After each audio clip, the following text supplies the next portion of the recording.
Tata promotion ఒకటొచ్చుండే. అదే మా biggest promotion నాకు తెలిసి. ఓకే. టర్నింగ్ పాయింట్ గూడా అదే బాగుండే. అనిపిచ్చింది. బాగుండేనా? పైసలు పంచిచ్చిరా? పైసలొచ్చినాయి గానీ అంటే ఎక్కువగా పరిచయం అయిండ్రు. అవునా? మాకప్పటి ఇన్‌ఫ్లుయెన్సర్స్. వరకు కొంచెం పెద్ద ఇన్‌ఫ్లుయెన్సర్స్ పేరు వరల్డ్ మంచిగా. అంటే అప్పటి ఓకే. వరకు మేము ఇంట్లోనే చేస్తుండే గదా! హ్మ్. సో 2, 3 ప్రమోషన్స్ వచ్చినా మేము ఇంట్లోనే చేసినాము. ఆ సూట్ కేస్‌లు ఇయ్యడం అది ఇది. హ్మ్. హ్మ్. కానీ టాటా ప్రమోషన్‌లో ఏందంటే చాలా ఇన్‌ఫ్లుయెన్సర్స్ వచ్చిండ్రక్కడ. ఆ! అప్పుడు అనిపించింది అరే! ఇది బాగుంది. అందరూ గుర్తుపట్టారు మమ్మల్ని. ఆ! మాకు తెలీదు. ఓకే. మేమంతా ఓకే. ఫేమస్. మేమేమనుకున్నాం అంటే చూసాం వాళ్ళు చూసాం అని. చూడరేమో అట్లా ఉంటది గదా! చూసిండ్రో లేదో అన్నట్టు అనుకున్నాము. కానీ వాళ్ళుండి మీ రీల్స్ బాగుంటాయి. హ్మ్. బ్రదర్ సిస్టర్ బాండింగ్ అది ఇది అంటే ఓహ్! ఓకే. మనల్ని అందరూ చూస్తారు. చూస్తారు. ఇంకా పెంచాలా దీన్ని ఆ! అట్లా. బట్ ఎందుకని ఫ్రీక్వెంట్‌గా ఎక్కువ వీడియోస్ చేస్తలేరు మళ్ళా?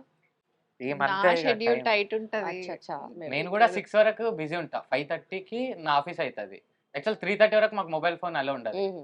సో 5 వరకి నాకు కొన్ని వర్క్స్ ఉంటాయి గదా! అదయిన తర్వాత దాని తర్వాత 6, 7 అయితది ఇంటికెళ్ళనీకి 6:30. మళ్ళా అక్క మేము కలిసి హ్మ్. ఏది జేయాలో ఆలోచించి నాకు నైట్ అట్లా. షిఫ్ట్స్ ఉంటాయి మళ్ళా మరి. దానికి ఎడిటింగ్ అవన్నీ ఉంటాయి గదా! సో అవును. అట్లా లేట్ అయితది. సో ఎడిటింగ్ అంతా ఎవరు చూసుకుంటారు? నేనే. ఆ! వద్దు. కదా చాలా చేస్తుందా? దరిద్రంగా చేస్తాడు. నేను మళ్ళీ చేయాల్సొస్తదది. అంటే నేను కానీ నీకు ఐడియా ఇస్తా. నువ్వు గూడా ఏమి నేర్చుకోవాలి ఇయ్యవు. గదా! మా అక్క గూడా నేర్చుకోవాలి గదా! ఇప్పుడు చాలా మొత్తం నేనే దరిద్రంగా చేస్తే ఎడిట్ చేసి బాగుండదు. అవును. పంపిస్తాడు. ఇది